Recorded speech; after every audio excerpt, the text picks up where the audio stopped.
You're listening to the Topco Business Unusual podcast. Now, the Business Unusual podcast. Learn from the greatest minds in business today.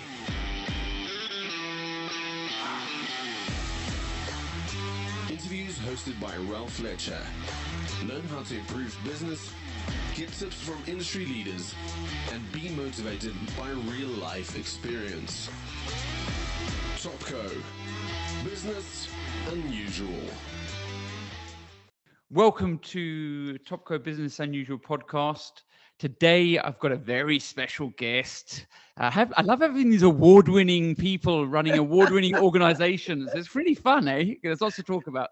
So I'm joined by Khensani Nabanda, who's the Chief Executive of Marketing and Corporate Affairs for our Business Unusual podcast, who's all the way from Nedbank. So welcome to the Business Unusual podcast. Yeah, Ralf, thank you for having me. I love the title Business Unusual. So I'm expecting a little bit of some unusual questions here. Wow. Well, we're hoping for the answers, to be honest. But it's the usual questions. How'd you do it? So it's really great to have you on board. I know we've struggled in a while to get this. You've got so much going on. You're just so busy at the moment, traveling around the world and really putting on some amazing events and award-winning events. But before we go into the award-winning side and how you've done it, it'd be great to sort of move backwards a little bit and just talk around how did you get here, and sort of your journey, your personal journey, I suppose, to where you're at. Yeah, cool. I think it's a great place to start. So maybe just as a start, so I am South African, but I wasn't born here. So I was born in Eswatini, previously Swaziland. My dad was actually in the MK. So he met my mom in Swaziland.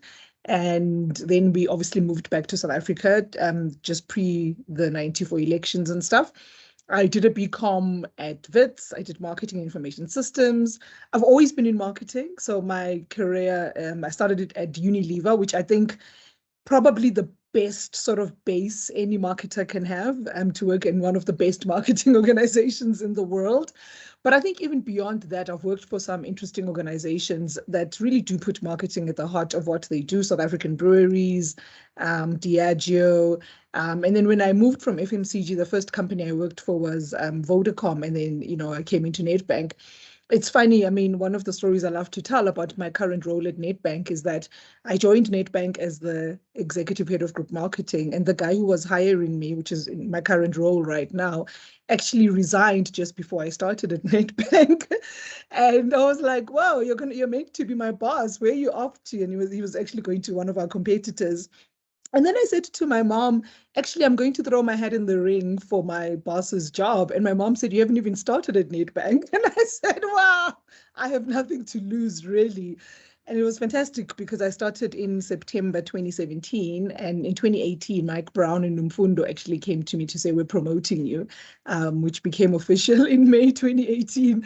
So I think if anyone says like about my journey and stuff, I think there's a lot of like sort of bravery, chutzpah, just not being scared and putting myself out there, because I always believe that the worst that, they can say is no. And, no is also fine. You learn and grow from it. Yeah. It's an amazing story, eh? And I'm always intrigued because I think that courage, that courageousness.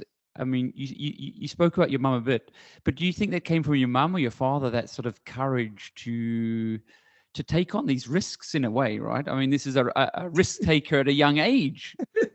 That's maybe marketing. I actually think a little bit of both of them. I mean, so my dad, definitely, one of the things he always used to tell me was that there's no one in the world who can ever tell you what you can or cannot be. And that's something that I literally live by. And it's how I make a lot of my decisions and stuff. My mom is the quieter brave. Do you know what I mean? She's the brave that holds the family together when your dad is underground, the brave that, so it's a different sort of, I think, bravery, whereas my dad was the more overt one, which gave me a real role model around really being able to stand up for yourself and really going for what you want when and not being scared about the outcome of what it is. And in fact, sometimes not even like, I mean, when I think about going for my current role, I hadn't joined Nedbank. I wasn't quite sure what I was getting myself into, but I realized that I had to believe in my experience, in what I'd achieved before, in what I knew. And that was always going to stand me in good stead. So, for me, I believe as a marketer, you can actually be on any category, any brand. You can use your experience if you're a strong marketer. So just having that like level of confidence in my like experience and expertise, I think was important. Yeah, I mean, I'm really sorry to hear about your father passed away recently, but I Yes. do understand he was had a massive impact on your life as well. But he was quite high up in the army. I mean, he was he a major general or He was a brigadier general, brigadier and general? I do apologize. Wow, that's serious stuff, eh? look, I think I mean, I'm happy to talk a little bit even about like my Harvard experience, but for me, I found out while I was in the US that my dad had passed on, and I had about a week and a half to finish the AMP program, and it was a very difficult moment because I had to do I come back and finish AMP next year. But again, when I talk about my mom's bravery and how she is, she said to me, firstly, if you don't finish AMP, your dad will haunt us. So you have to stay and finish AMP, and then we'll bury him when you get back to the country and stuff. So I'm very grateful that my family chose, to say, finish your program and stuff. And then obviously then coming back and having to go through the funeral, and because he was in the army and the military, you can imagine the level of like I landed at OR Tambo, drove to my parents' house in Kempton Park and found the army there. And I was like, okay, and I think he had a pretty fitting farewell. I was very proud actually of what the military did, for my dad, because in a lot of ways, what he did when he was in the MK and what he did when he was in the South African National Defence Force, because he was part of the team that actually put together, if you think about it, people who were trying to kill him, and people were like when he was in the MK, Crazy. and the other way, and he was part of the team that was transforming the army to bring it into the South African National Defence Force. So just so much that you can learn from that, around keeping your eye on the prize, forgiving people, and wanting to make sure that our country is successful and moving forward with that. And I certainly think they gave him a fitting, farewell on that. I was very proud, to be honest. It was bittersweet. Also, you hear all these stories about your dad that you didn't know about, like from all his comrades and stuff. So it was, like I really am proud of my dad, and I think he really has been a massive influence for me. It's amazing, eh? And your mother, I heard, was a teacher. Yes, yeah.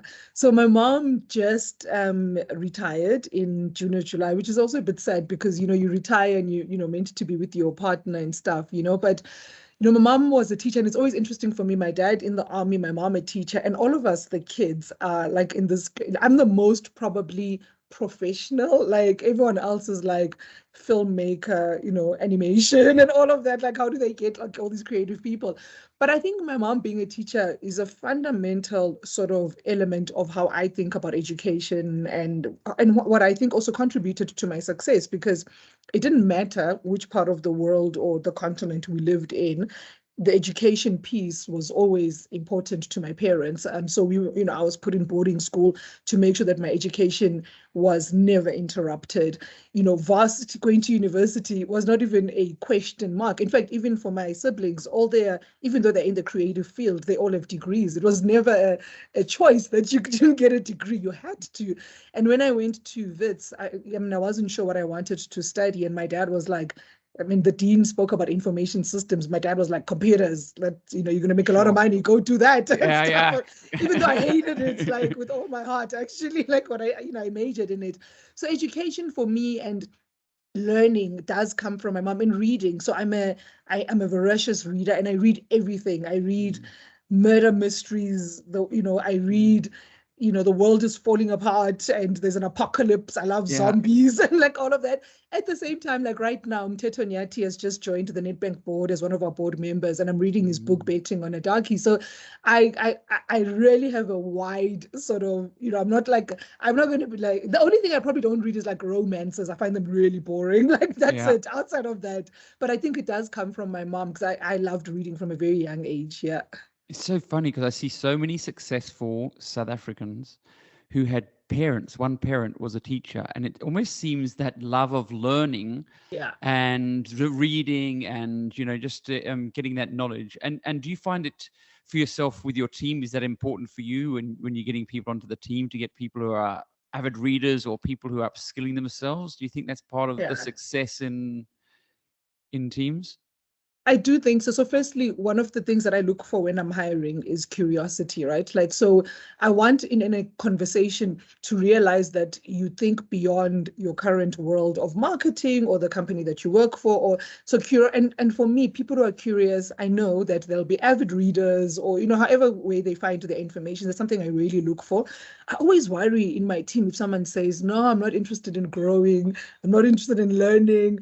And sometimes, we identify someone and we go, this person we think has got like really good potential, but they need maybe some help in growth and development in these areas. And then they look at us and go, no, I'm not interested. It really concerns me because I never feel like I'm at the end of knowledge. I'm never, like, I certainly am nowhere near, even in marketing, the thing that I think I'm really good at, I still feel like I'm learning. You are you are good. So yeah, like for me, I do think that sense of wanting to know more, that sense of curiosity of, and actually, just Ralf, a practical example, when I took on my role at Nedbank, digital marketing has been something in marketing that, has been a conversation for many, many years. But I think as marketers who started more than 20 years ago, where we didn't have digital marketing, we've like been sitting there going, what are these kids on about, right? Like we just, they're talking about SEO and cost per click and all of that. So when I started in my role at Nedbank, I had to build a business case to increase our digital marketing team and the amount of money that we spend there. Now, I can't go to the Exco and sell this thing if I don't understand what it is. So I had to get my head knee deep in like really understanding digital marketing so that I could talk about how it's going to help the bank and help grow our bank and stuff. And I told my team, and at the time our head of digital marketing was Ahmed, and I said to him, I'm like at 20% of your knowledge. I don't want to get to the 100, but I need to get to like your 50, 60% so that I can tell the story. And then also keep you honest on whether or not we are, doing well in that space and stuff. So I certainly believe in continuous learning. And that's interesting, because I was going to ask you about that, because things are changing. And how do you get involved in projects or initiatives or new digital opportunities like TikTok or whatever, when there is really no maybe foundation or experience or measurement, and you've got to try and get other people to invest, risk averse people, by the way, to invest. Do you have a formula for doing that? Do you have a way of thinking that you say, okay, like I need to understand this, my first, and then how are you going to take them on that journey to buying into your idea? I'll give you actually a very recent example that I'm working on with Fred, who's our chief technology officer. So the tech team and the marketing team, we basically went to the Exco and we said, this metaverse thing, everyone is speaking about it. We have no idea really what it is. We can listen to podcasts, we can listen to people tell us about it, but unless we play in it, we're never going to learn.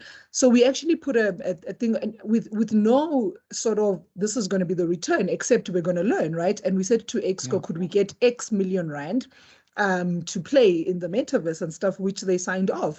Because I think the Exco can tell, Mike Brown can tell, right? Like what's happening in the world is changing. And if we sit back and say we must know 100% before we go into it, we'll never do anything. So for me, it's really around just saying to the Exco, we need to at least come out with learning. So if you look at Nedbank Golf Challenge, we were in the metaverse where we had in the Ubuntu metaverse where you could come in and play golf. You could get NFTs there. We weren't selling them because of all our banking regulations and stuff like that and stuff. But yet. And right now we've got still in the metaverse, because I've learned through all of this that there's decentralized and centralized metaverse. So we're looking at going into Robologs. I wouldn't know any of these things if we actually didn't go to the Exco and say, look, we don't know what's going on here. We're never going to learn it in a classroom. We actually just have to go in and do something with it. And because, Fred and I were partnering on it, it landed. And now I mean, we're the first financial service provider on the continent to go into the metaverse. And I actually think what we did, I mean, I'm bragging here, is better than some of what all the other banks globally I've seen do.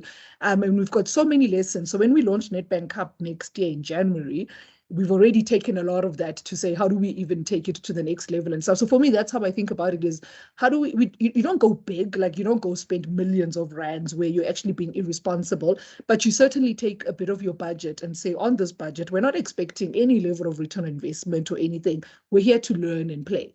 And you have to, get your team to get to that level of thinking. It's a big investment, but I suppose it's that buy-in from also the organization.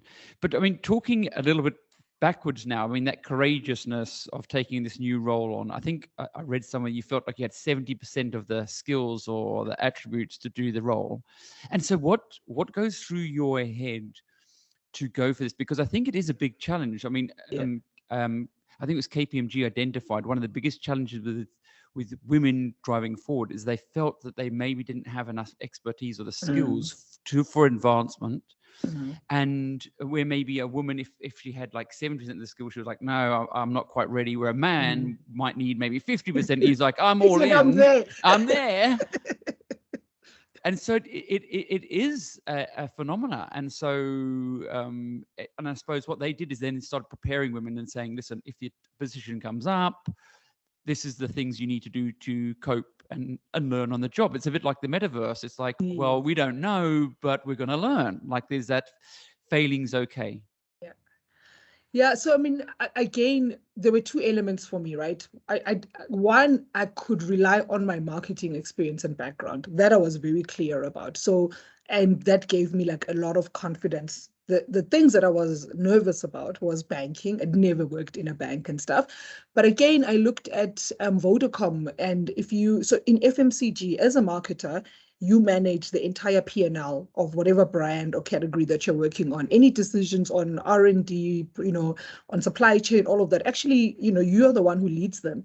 For me to have gone through a Vodacom where that's not the case, where there's product people, there's CV, it's like a very sort of matrix structure and stuff, actually helped me, because I suspect, Ralf, had I gone straight from South African breweries into Nedbank, I might not have been as successful, to be honest. So again, this was not really around functional experience, but was around how do I work in a matrix organization where you don't own the entire value chain. So that gave me a little, like, some confidence to say, even though I've never been in a bank, I think I can use my Vodacom learnings in the space. And then, the two other areas that I'd never worked on, which is corporate and social investment, which is part of my portfolio, and transformation. And coming into like heading up transformation, where, I mean, the first time Kirshni, who's my executive head of transformation and strategy, she took me through the BE scorecard. I was like, what? This is so complex and stuff. But I did a masterclass with her earlier this week, was it? I think. And it is complex, you're right. So this is another thing that you got to take on. I think there's 100 odd points of legal aspects you need to understand. Absolutely. So there's so many indicators and levers to it. Yeah, and when you're not in it, it actually feels like someone just puts up a scorecard and they go, you're level 1, and okay. And then you're like in it and you're like, wow. But the other thing that for me, I thought that gave me like a confidence, even though I knew that I didn't know those areas, was the two people who were leading those areas I knew had done it for many, many years. So it's like I've got two strong executive heads. So I believe in like the team around you. It has to, you can't be the smartest person in the room. There has to be, other people who know a lot more things in a lot more areas more than you and stuff. And actually, funnily enough, in CSI, we've had a change of leadership to replace myself. But what I do is I go fetch, Ralf. So I actually fetch people that I've maybe heard of or maybe experienced. So our executive head of group marketing in Tabi saying was at Vodacom, and I didn't work directly with her, but I saw her in meetings. I saw, so I called her and I said, look, I've just gotten promoted, so I need to replace myself. Please apply for the job, and stuff. So that's, for me, I do think that the team that you work with will help you, and you make sure that you have one vision of what you're trying to achieve. And, Puvi, who heads up our CSI, was exactly the same. He worked in the business from an RBB, retail and business banking perspective. In my interactions with him, he looked after youth in ELB. He was always so concerned about the role of net bank in society, even on the products that we have. So, and he'd spoken to me about CSI before. So I went to him and I said, Puvi, there's a role here that you could, so you go through the process and stuff, and he did really well. So I really believe in most of the time for my talent, I actually go fetch them because I want, the people that I know can do the job and in their areas of expertise definitely know more than me. Like it's, and it's fine. that old thing, hire someone better than you, not someone as good as you. Absolutely. But it seems like your love of like murder mystery novels, sort of that linking, you're seeing potential in someone. You're seeing a problem that needs to be solved, and you're linking them. I think one of the biggest challenges that I see with a lot of leaders is that trust. It's almost they're held back by the fear of what if this person doesn't work. How do you get over that? How do you have the courage to move forward with these people? Because it isn't easy. No, it's not. And you know what? Sometimes it doesn't work. But I've also learned in my career that you need to have open and courageous conversations. One of the biggest mistakes I made when I was at SAB is I had someone in my team who in 2-3 months, Ralph, I knew it wasn't going to work out. And I should have dealt with it then. And I didn't. And 18 months, 2 years later, it actually impacted our performance as a team. It impacted the performance of the brand we were working on. It was a massive lesson for me. So what I do now is you can come on board. Even if I find you there, it's not a problem. Let's work through it. If in 2-3 months I can see that this is not going to work out, I actually have a very open conversation to say, I don't think you and I are working out and stuff. And, here's your options. And, and most people actually appreciate that because it's the worst thing to continue to come to your job every day and you're miserable. Your boss is miserable with you. Yeah. So actually, for me, I think it's a gift if someone says to me, Khensani, this is not working out for us. I think maybe explore your options and stuff. So I'm not scared that someone won't work out because I know that I can have a courageous conversation. And are there any no-nos? Like, is it a values thing, or is it just a personality thing, or is it like a work ethic type of thing, or what are those no-nos for you? So for me, it's definitely values. I hate people who undermine, like other people. I don't like, even if you're not lying, you can tell that there's couching, I hate people who don't hold other people accountable. And because I'm big on holding other people accountable. So if I'm saying to you, Ralph, you've got an underperformance issue in your team, I need you to deal with it. And then you don't, what that does for the rest of the team isn't great because they watch that and go, oh, well, Ralph continues to be in his job and he's underperforming. They can all see it and stuff. So I need the leaders who I work with to manage, things like that. Personality is actually not even a thing. So, I mean, this on Tuesday, I was with Ntabi Singh, who heads up group marketing. And I call her the yin to my yang. We're like chalk and cheese, but we work so well together. Why is that so important? Why is that so important to have completely different people? Absolutely. Imagine if everyone in my team was like me, nothing would happen, Rob. There'd be a lot of visionary, let's go do this. Let's be brave and not, I don't have that problem. I don't have that problem.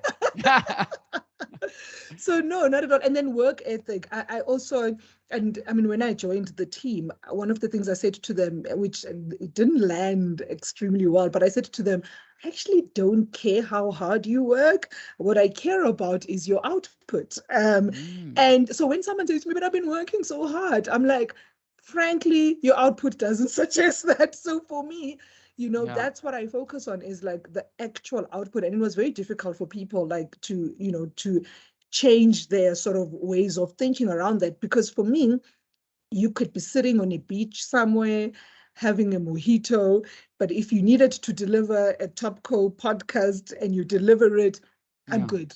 And you deliver it with high standard, I'm good. So that's my focus. Yeah. So it's all on the productive sort of output of, and so that's also changed a little bit, because I think people are in that mindset. Is that a mindset issue though, do you think? Or is that something, is that a culture thing? What is that? Because there's some people who work really hard, but they're paddling fast under the water, but they're not Yeah. going anywhere, right?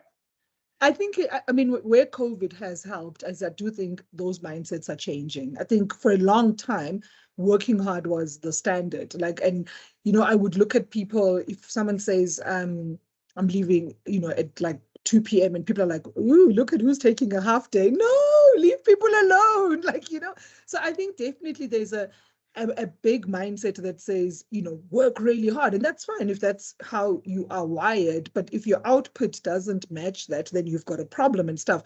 But I definitely think if I look at what COVID has helped us with, is to understand that people can actually operate from anywhere, and you don't have to micromanage them. You don't have to, be at 8 o'clock and leave at 5 o'clock, as long as they can deliver. And, proudly, my team, during that time, did incredible work. I mean, one of my first experiences during that time was we had a Nedbank Cup campaign with Benny McCarthy that was talking about managing your money better. COVID hits. You can't be talking to people about we've got no money. Like, it's just we've been fired. So we had to pivot our campaign, and I think in the end, in 3 weeks, we ended up landing 12 pieces of ads that really spoke about helping you navigate a crisis like this, through different ways. It got filmed, like the actor sat at his house with a cell phone and he would send it through. It did get edited, and stuff. So, wow, I mean, actually, it went opposite. I felt like from a production perspective, my team was burnt out at some stage. Like we had to say, guys, you actually, you need to take leave. We were looking at our leave daytime. People were not taking leave, like, and you're like, even if you're going to sit at home, take leave. It's okay, So yeah, like this, it's an old idea. A lot of people still have it. That but I think it's the younger, more, as more younger people get into work and get into more senior positions, I certainly think it's changing. And the word trust sort of comes to mind as you're speaking, and it's sort of skewed a little bit with the word that unless you're trusting, you're going to be taking on so much more yourself, and you're going to be burnt out unless you're trusting. And so where did that come from? Is that an experience where you were doing all the micromanaging at one stage and working hard, and then burning out yourself and realizing, oh, hold a second, this is not working for me? How did that come about? Because it feels really strong, that trust scenario.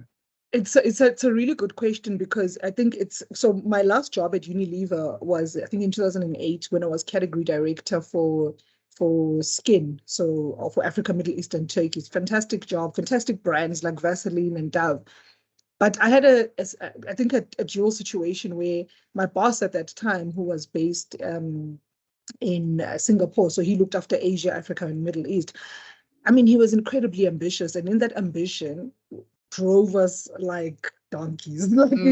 Because I was, when I reflect back now, I have a level of sympathy for him. I didn't at that time, but I mean, you could tell that he wanted probably the big Unilever CEO job and stuff. So he drove us like relentlessly, but even in driving us relentlessly, didn't give us an opportunity. Like, he didn't trust us. If we made one mistake, it was the end of the world, basically, and stuff.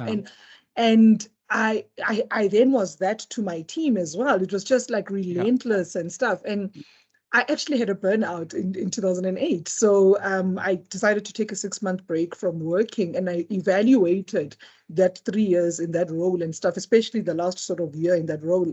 And when I evaluated it, I was quite clear what didn't work for me and what worked for me. And it was interesting for me, because at the beginning of my career, I had that trust, and then I just had this period. So, I mean, a small example, my first job at Unilever was the Rama assistant brand manager. And Kees Kruithof, who was the marketing director at that time, asked me to do a review of a sponsorship that Rama had, which was the Bona Women's Club, Bona the magazine. And, I'm a young 21-year-old straight from varsity, and they say, do a review of this. Should Rama continue to sponsor this, this property? So I did a review, and I went back and I said, I don't think we should sponsor this property anymore. So then they said, okay, cool, we're canceling it. And I said, wait, are you listening to me? Like, I don't think you should listen to my recommendation. Wait, guys. And they did. So from a very young age, I was in a space where my recommendations were trusted. I was in a, what I did on the brands. Yes, I got challenged and all of that. To this situation, what was it, 8 years later in my career. And so I reflected back on what had worked for me, what hadn't worked for me, because I wanted to be clear that when I went back to working after my 6-month sabbatical, this is how I would show up, and this is what. So I make it a habit. Even now, when I went to Harvard, so I mean, for 6 weeks, I basically said to my team, "Well, have fun." Good luck. They won lots of awards, by the way, when you weren't there. So maybe obviously I should leave more often. I don't know if they'll allow you, but yeah.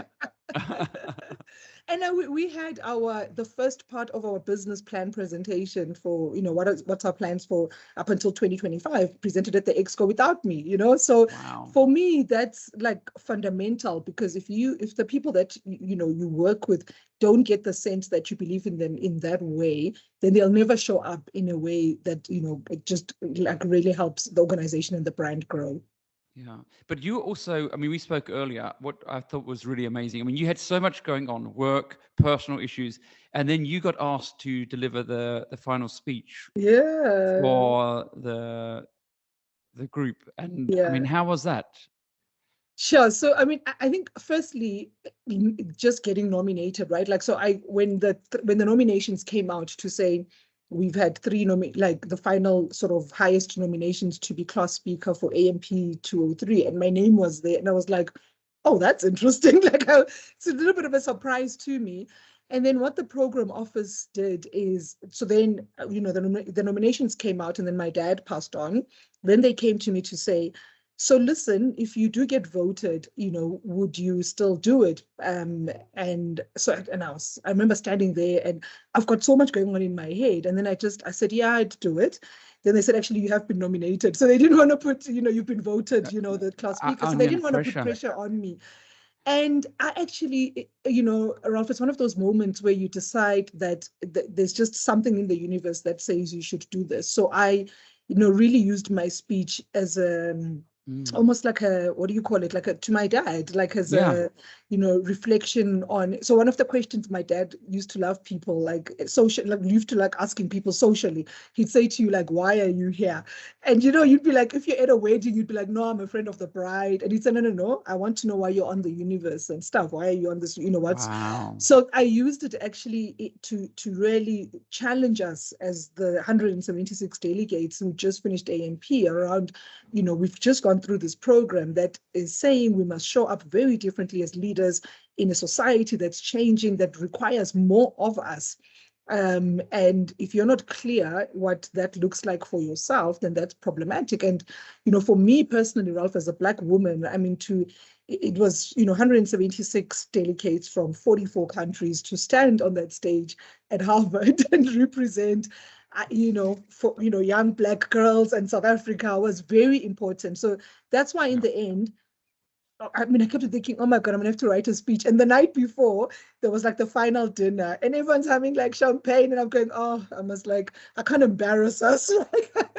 But I knew that there was just something that felt right, that, give tribute to my dad and then challenge us and then also just represent, I think young Black girls like across the world, like to say, and I got so many messages from my classmates whose daughters were watching and who were just like, it was like, because of the 176 of us, only 33 were women, sure. which is insane, right? Like, so, and they sent me messages saying, our daughters were just watching you and you were such an, so for me, it was, I'm glad I did it. Yeah. So 20% were women. And I mean, what did you get from it? Because I mean, it's a big investment of time, effort, energy, and obviously, what was happening, you'd committed a lot to it. What was the outcome that you got for it, for those people who maybe want to, would you recommend it to people? Yeah, absolutely. So maybe I'll start with an outcome that I actually surprised me.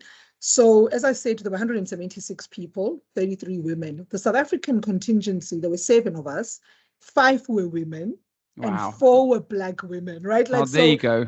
I There you I go. was so blown away. And then in class conversations, in group conversations, as South Africans, we were at a different level. I mean, I'm not even like blowing our horn here. It wasn't, to be honest, having a South Africa be a class speaker probably was fitting in the end, because really, like, the level of our awareness of macro issues, of contexts, of is so much more than a lot of leaders in other countries. So we really were, as like, just a step ahead. And I think for me, it's almost like a little bit of a disappointment around our country, because I feel like our country punches below its weight. Because if you look at the leadership and the executives that we have, we should be performing at a very different level. So I think the one outcome for me is it really gave me confidence that South Africa has really fantastic leaders who, if they put their head in it and their heart in it, can really help the government and help the people of the South Africa, grow. So that was the first thing. I think the second thing is it also helped me. So let me maybe talk about marketing. So our professor for marketing was a Professor Young Moon. Very challenging for me as a marketer who's been working for about 20 years, like, more than 20 years in the industry. Things like saying to us, loyalty is dead. And I was going, wait a minute, like, loyalty is like fundamentally the thing that you want for your brand. Now, I'm not saying I fully agree with her, but it was so nice to be somewhere where I was being challenged on a lot of notions that I have and are deep-rooted and deep-seated. So for me to now have to like come back to my team and say, okay, if loyalty is dead and engagement is now the thing, what does it mean for our plans and stuff? So, so it's for me, like, how do I use these things that I learned to like really challenge like the work that we're doing? I think maybe like finally, so if you're going to be a business leader, like I sit on the Nedbank Executive Committee, and yes, I head up marketing and corporate affairs, but I'm one of the 13 people who run the bank. I can't just sit on that committee and just talk marketing. I have to talk broadly about the issues that the bank faces. And like a simple thing, we were looking at our scenario plannings for the next 3 years.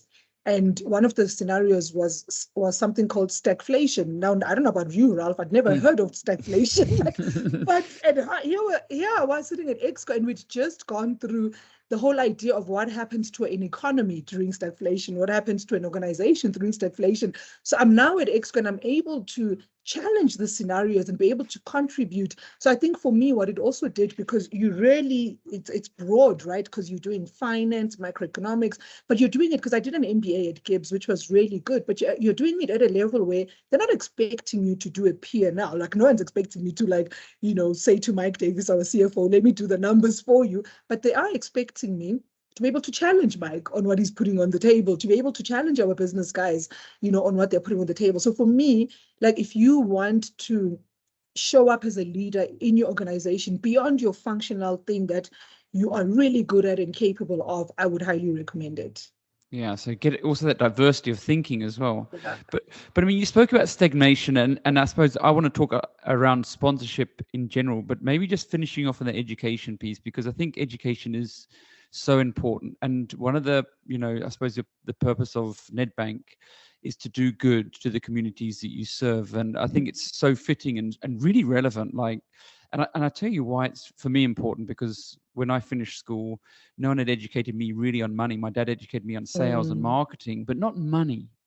And I read Rich Dad, Poor Dad, and I thought to myself, why is this not being taught at schools? Why are we not teaching this stuff? But you guys are. I mean, that's one of the big attributes that you're using your sponsorship muscle, is to do good for the communities that you serve with financial education. How do we bring that into the schools, though? Because I know that we had someone come from Nedbank into our offices, right? This is about 2 weeks ago, to talk to all our people. And so I really believe in this, truly. I think it's the most important thing is financial literacy. If you're working hard and you're earning an income, there's some key drivers you want to know, like, spend less than you earn, and like just how to put a budget together. Like, how to put a budget together. Yeah. But how do we bring this stuff to the schools? I mean, what are your thoughts there in the education system? Is that needed? Yeah. Absolutely. So, I mean, if I think of, so I've got my nephew, Alex, who's 9 years old and is doing life orientation. So whenever I go through what he's learning, I'm like, I think we're missing a fundamental thing during life orientation, right? Which is just basic financial like understanding and stuff. I mean, when I was growing up, I guess it's again my mom being a teacher. If I wanted something, so like I'd say, Mom, I'd like Levi's jeans. My mom would show me her and my dad's income and their expenses. And then she'd say, do you still want Levi's jeans? And I'd be like, probably not. So I learned from just those conversations. And I think we are missing out on those conversations. I definitely think, so as a bank, if you look at from a young people's perspective, we've got Penny Power. And the whole idea of Penny Power is really to teach kids, and it's on Disney, like to really teach kids, how to think about money and use money from a very young age. I certainly think, and maybe this is something that actually it's a good challenge, I think, for us as a bank, is how do we have a conversation with the Ministry of Education, to really start doing this as part of, your LO. And because for me, I think if you can start from a young age, I think it'll send you in good stead. My friends and I always laugh, like they always say, like, I love nice things and, and I buy them. But because of what my mom taught me at that young age, like some things I look at and I go, yeah, no, I can't afford this. Like, it's okay. Like, but she needs to learn that from a very young age. Yeah, I think we need more money conversations, right? It's that thing on like those comments like money doesn't grow on trees and those sorts of things, I think are completely wrong. But like showing someone their salary slip as a kid, and I'm thinking, but that's a cultural thing or a values thing in the family about being transparent, showing the children this is where we're at, so they all also understand and are part of that. But I mean, so I mean, with that in mind, you're obviously an award-winning organization when it comes to sponsorship, marketing. You've Marketer of the Year, you've won that. How important is sponsorship to what Nedbank does? I think a couple of things. So, I mean, the way we look at sponsorships is, and if you look at the properties we're in, like sponsorships for, people love football. Like golfers love golf. Like, exactly. I heard you're a Liverpool supporter. I am massive. Wow, that's it then. It's over. Who do you support, Ralf? Who do you think? Man United. No, Liverpool. I love it. Can't you tell by the glasses? I've got class. I love it. This is even better. No, I love Klopp. I mean, he's just the best ever. Like, even if I was looking at the last season and everyone's like, I'm like, just leave Klopp alone, please, guys. Like, change the players. Like, but so I mean, you can see just this little conversation about football. Like, there's so much passion when it comes to like a lot of the properties that we're in. So we use those passions to connect our brand to people using those passions. And I think for going forward, the challenge is more not around, because I think we've got really good awareness now. People understand what our brand stands for. It's really around how do we commercialize those sponsorship platforms and stuff. And commercialization can be like different for different properties. So for example, in football, one of the things, so the meeting that I had just before you with our sponsorship agencies to say, I don't want people to just be aware of Nedbank Cup. How do you take them down the marketing funnel where you actually convert them to getting a home loan, getting a transactional account? I think that's the challenge with sponsorships at the moment, is that a brand as big as ours, that's got as high unaided awareness, high levels of consideration. We don't need our sponsorship properties to drive emotional connection. We actually need our sponsorship properties to drive volume sales. Like, yes. And that's, for me, where our challenge is sitting. And how do you see that being changed? I mean, are you seeing that sponsorship opportunities are changing and what you're looking for is different now compared to before? And Definitely. and I mean, you're talking about the metaverse a little bit. We've gone through COVID, which is all digitized. We're going back to the events. We've got this sort of hybrid world. Is that something that you're considering as well? Is that a big play? And then again, so how do you measure the impact of that in alignment? Is it? Yeah. So I actually think our sponsorship properties have to work harder in the digital world now more than in the physical world, to be honest. So even when the teams present our activation plans and all of that, it's lovely, but that's not what's going to change the growth of the future of the bank and stuff.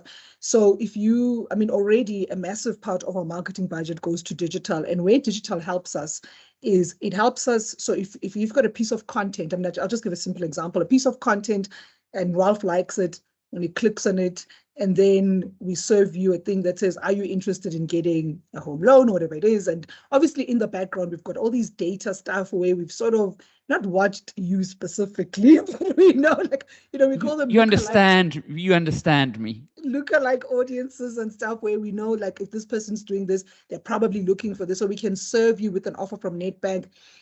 And when we do make the sale, we actually have an attribution that says it came from that piece of content that was related to Nedbank Cup. So that's how we're getting to those levels of understanding our return on investment at a much better level than you can with an outdoor ad or with TV and, and all of that. And it doesn't mean that TV advertising is going to go down, because we live in a country where still, the biggest media channel is TV, but certainly we are moving our budgets more to the digital space where we are able to attribute actual conversion to what we've done from a marketing perspective. And so that's where our sponsorships, where, even in the conversations with the PSL, where, yes, from a rights perspective, the activation rights in terms of on the field or, are important, or in branches. More than that, our conversation is around the digital rights, actually, because that's become much more important for us. So that's a big play. And I think we've seen the same thing. I think COVID sort of accelerated everything substantially for us. And I mean, for some organizations that maybe don't have this sort of budget you've got, how important is sponsorship still for other organizations? Is it a big part of a marketing mix that, at some place like Unilever and those sorts of organizations, do you think it's still important to all organizations? No, I think you have to be clear what you want to use it for. And I'll speak about Nedbank Cup, actually. So if you look at 12 years ago, when Nedbank first got into football, Nedbank wasn't known as a brand or a bank for the people. So a lot of people felt like it was this aloof white man's brand and stuff. Getting into football actually helped change those perceptions. So if you look at how people feel about us, that's no longer the case. Yes, there's some residual sort of thinking like that, but it's no longer the case. So you actually have to be very clear, what do I want this sponsorship for? If you don't just go in, I mean, we call it chairman's folly, right? Like where just because I like Liverpool, I'm like, okay, let's go sponsor Liverpool, but like, how is it going to help? So you always have to be clear what the actual objective of going into that space is. It's not always relevant for a lot of brands and stuff. If you come in new as a brand into a country, for example, let's say you're known globally, but you want to make a big splash and be known immediately, getting onto a big sponsorship platform, like in rugby or football, or, can really help you, like really put your name. I mean, I think what was that cooking oil, sunflower oil, like when it, that just gave it instant brand recognition immediately and stuff, because that's what they were looking for. But it's not for everyone. And you have to be clear about the role that it's playing in your marketing objectives. And you've won awards. Numerous awards, Marketer of the Year in South Africa. and so what makes a good marketer? What do you think makes a good marketer? So I think firstly, and this seems like incredibly basic, is like, just know your brand, please. Like and it really feels so basic, but I speak to so many people who, when you ask them, what does your brand stand for? They can't even articulate it. So how are you going to get your agencies to do work that speaks to what you stand for as a brand if you don't know your brand itself? How are you going to judge creative work? So, I mean, a lot of times my job is being sent creative concepts, approve this, approve that. I have to be clear at the core of me, this is what Nedbank stands for. So I think that's very, very important.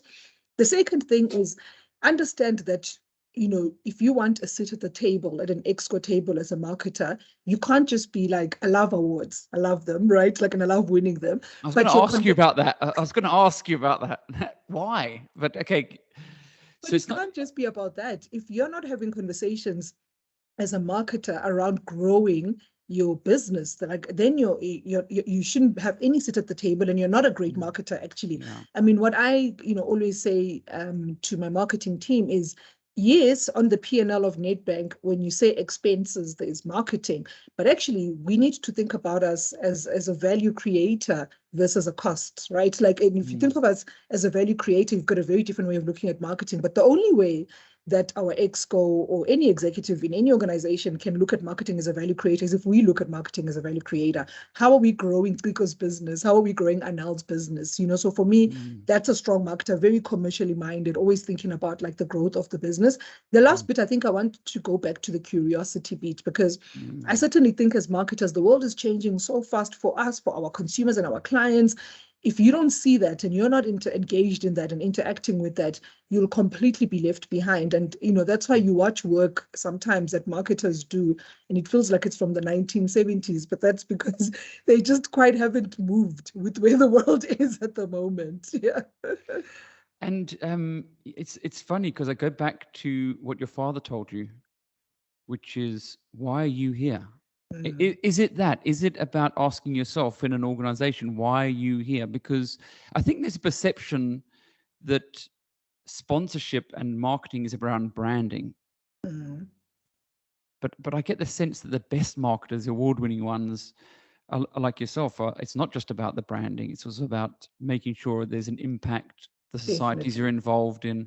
And also, so it's a bit more of an and, it's not an either or scenario. Absolutely. One of my favorite terms, my team, if they hear me say it, and they're just like, oh my God, she said it again and stuff. But for me, my personal purpose, which is really around, just showing young Black women that you can be successful, like in any field that you want to be in. So I do a lot of mentorship. I do a lot of talks because of that. I engage, more broadly. I started a foundation in my brother's name to fund kids and stuff. So my personal purpose is so aligned to Nedbank's purpose, right? Which is to use our financial expertise to do good, which is around making a positive impact on society.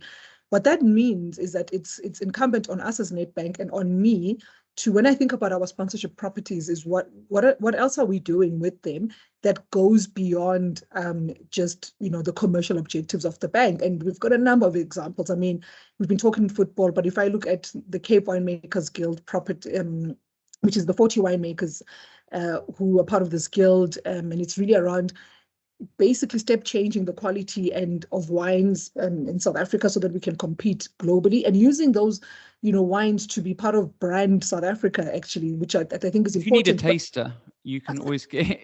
I'm happy to do one with you, Ralf. But a key part of that property is the Protégé program, where it's really around transforming the wine industry. So we've had about 41 protégés go through that program, and about 38 of them have been people of color. And if you look at some of them, they are assistant winemakers at the moment in some of the top wine farms, in the Cape. Some have started their own brands, So for me, if all our properties actually have a lens like that, I mean, I look at Nedbank Cup. So yes, we stopped Key on a team search, but if you look at fundamentally, Nedbank Cup, you've got the Premier League teams and then teams from the lower two divisions, right? A team like Baroka FC, because they went so far in the Nedbank Cup and the money that they got from the Nedbank Cup is why they're so successful to this day. Like, because, to just be a team from the lower, second division to play in the Nedbank Cup, you already get 150,000 rand, which feels little, but for those teams, they've got nothing, So for us, there's always that thinking around how do we use that property to make, a really positive impact on society. But it's not even the money, right? It's the fact that they're experienced, the fact that they're elevated their players to another level. They've got exposure to the community. The community sees there's an opportunity. They're linking it to the community. So it has far greater beating impact. Kaiser Chiefs. I mean, So I was going to ask you, what for you is your favorite book on marketing? What's a standout book that you've read or reading on marketing that you would suggest for other marketers to sort of get into? The one I read recently was the one-page marketing plan. Oh, I haven't read that one. Who wrote that one? I think his name's Dill. The one-page marketing plan. It's actually been on my list for a long time. I read it recently, and it was amazing. I must just tell you, it was amazing. So I would highly recommend that book for all marketers. So yeah, I'll read that. So for me, it's actually an old book written by Jim Stangl. He used to be the CMO of Procter & Gamble. I must remember the name of it. I read it many, many years ago, but if you Google Jim Stangl, you'll see like the book. It's around, like, at that time, it wasn't called Purpose. And that's the interesting thing for me. So many years ago, he did this study that showed that brands that stood for something had grown 10x more than brands that didn't. And he did this, Ralph, many years ago. It's so fascinating for me how relevant it still is, because we currently talk about it as purpose. At that time, he didn't call it that, and that study was, I mean, it was done with numbers and all of that. And he identified that brands generally sit across 5 different areas. You could be an adventurer, an explorer, there are different, elements where as a brand you could fit in. And he put very successful brands on those things, and you could see the growth that those brands had and stuff. It actually impacted me as a marketer, because to this day, it doesn't matter what brand I work on. If I don't feel like I understand what that brand stands for, then I must help that brand understand what, it must have a narrative and a purpose that goes beyond its functional delivery. And that's what he identified. I must, Jim Stengel, what was the book? It's red. That's what I remember. The cover was red. And the funny thing is, I found it's not just for the customers, it's internal as well. For Grow. the team It's called Grow. Grow. Yes. Grow. Yeah. I'm going to read it. No, it's amazing. But I cut you off. No, I was saying that I found also that it's not just great for our customers to reflect to them our purpose, but it's also internally really important as well for the team. I found it, if not more important, for the team internally, because they've got to reflect those values and what we're creating externally. So at the Top Empowerment Awards, one of the award winners 2 years ago was Theo Beloy. And at the time, he'd tried to enter several times for the Top Empowerment Awards. And he wrote to us. And when he won, I remember when he won the Entrepreneur of the Year with us, it was during COVID, the first year of COVID. And he put a post up, and I think it got about 25,000 likes on LinkedIn and about 3,000 comments. And he said to me, it got about 700,000 views. And he wrote to me and he thanked me and everything. And he's been on the cover of Top Empowerment since then. And he spoke at the event. And then I saw last week he won an award internationally, the Entrepreneur. And I said to the team, that's the impact that we're creating. We're creating these, not legends, but icons for other Black business people to look up to see what's possible. And it's not just about him. It's about the communities he's serving, the teams of his people. And so for us, I agree with you. It's so, so important, that purpose side of things. But it's also, it's quite tough, right? I mean, to articulate it. I mean, it's not an easy thing. It isn't. And I think it also changes, right? Like, as sometimes, right, you think maybe this is what it is. And I think you should be open to, changing it. And you should be open to, like, not really knowing what it is, but knowing that I want to do more. I can't just be here for Nedbank's share price. Like, it has to be more than that and stuff, And even if I don't know what that is, I'm open to exploring it. And, I think as you go through your work career, your life, it'll come to you. So, I mean, I know we got a little bit of time limitation. So I had like 2 quick other questions. So the one was talking around the awards and winning awards, and you've won a lot of awards, and Nedbank's won a lot of awards. I mean, I went through with Kirsch the other day. The list was so long, and big international awards, local awards. Why are awards important for you and Nedbank? I mean, why are they important? Yes, I mean, let me talk in the marketing space. So one of my visions is to build the strongest marketing team on the continent. And I'm not shy about it. Like, that's what I want to do. To be able to do that, I need the best people to want to come to Nedbank, to want to come work for our organization. So for me, those awards are people looking and going, I never expected Nedbank to be winning these type of awards and stuff. They must be doing something right. And we do get a lot of that now. So, I mean, the caliber of people who want to come work for us in marketing has just changed over the last few years. So it is a positioning thing for me when it comes to, the marketing piece. And then, of course, I think for our agencies and for my team, it's always great to have a pat on the back to say, you know what, you're doing well, and the industry can see it, because and it gives us room to be able to do more, because obviously, Mike and Mfundo, they can't watch all of these awards and then say, Khensani, like, you can't do that. They watch them, and it almost gives you the room to explore more as Metaverse. Well, right? Yeah, exactly. So you have created such an impact in numerous companies in the one you're working in. And so I suppose that the last question is, if you were going to become an entrepreneur and run your own business, who would you partner up with? Who would you want to be partnering up with? Partnering in what sense? Like maybe other entrepreneurs or other people who you would want to work with. Sure, I haven't been asked this question, and I'm like, I need to think about it a little bit. Let me think. Firstly, okay, so whenever I think about like running my own business, okay, maybe let me take a step back a little bit. One of the things that I think is an unfair narrative in South Africa is this idea that the only answer is entrepreneurship, right? Like I certainly think that working for an organization, you are able to fulfill your personal goals and your financial goals, with all of that. Like we don't all have to be entrepreneurs, but I do know that I don't want to work for, when I do retire, I certainly think I'm the type of person who wants to, I'm not going to be an entrepreneur, but when I do retire, and I'm trying to retire young, Ralph, so, like, I would love to Don't do have it. my, I'd love to have my own wine brand. That's actually what I'd love to do. And maybe, one of the people that I do admire is Andrea Millenier, who runs the Millenier wine brand and stuff. And one of the reasons there's a couple of reasons I admire her. One, she's female and she's done incredibly well in that space where if you the winemakers, when they stand up, they're male and white, right? And here she is. Two, she brings, and maybe because she's American, the way she thinks about wine and the conversations about wine is so new and authentic. I think sometimes the way we talk about wine is very old-fashioned, and you struggle to bring new people into the category because you're saying to people, what are the, can you smell the plums? And I was like, I can't smell any plums.